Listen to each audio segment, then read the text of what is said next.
भाईजान क्या हाल है बिराओ तबीयत सेहत नीयत ठीक उसने ते ए जनाब जेड़े तुसी हो ना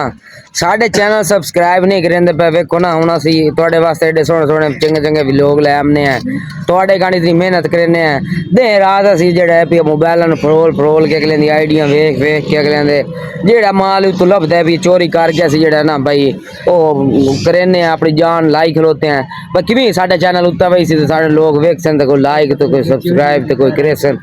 ते यार बाकी गल है भाई तो असी हुण सिर्फ जेड़ा घंटी दा बटन तुहानू दबने ले भी दर्द होंदा है ते सब्सक्राइब करने वास्ते दर्द होंदा है और कोई मेहरबानी कीती करो असी भी तुहाडे बिरा हैं कोई लगदे हैं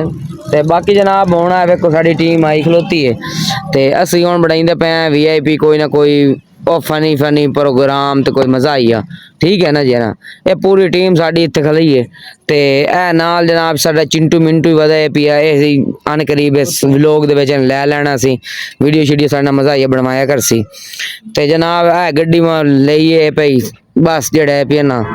ए जेड़ा छूर परला वदा ना इस गांव वेचिए वेच के कोई इधर पैसे फकीर है पिया ना तो कोई दुकाना तो पेन खोल के ऐसे हिसाब किताब कट्ठा कीता है ते कोई जमा पूंजी जितनी जुड़ी है बाकी अच्छी और वे पे ऐसे जनाब जेड़ा है पिया ना संदूकड़ी बता दी मस्जिद का नाम लै के अल्लाह आ समय मस्जिद खाली तो विखा भी है भाई आ मस्जिद ही नहीं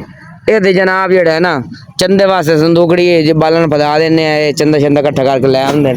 सारा चंदा कट्ठा करके असी कार लईए बाशो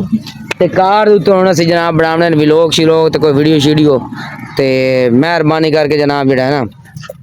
कोई सपोर्ट की करो ठीक है ना जी तो ठीक है जनाब मिलने तो तब तक एक नए व्लॉग नाल अल्लाह हाफिज।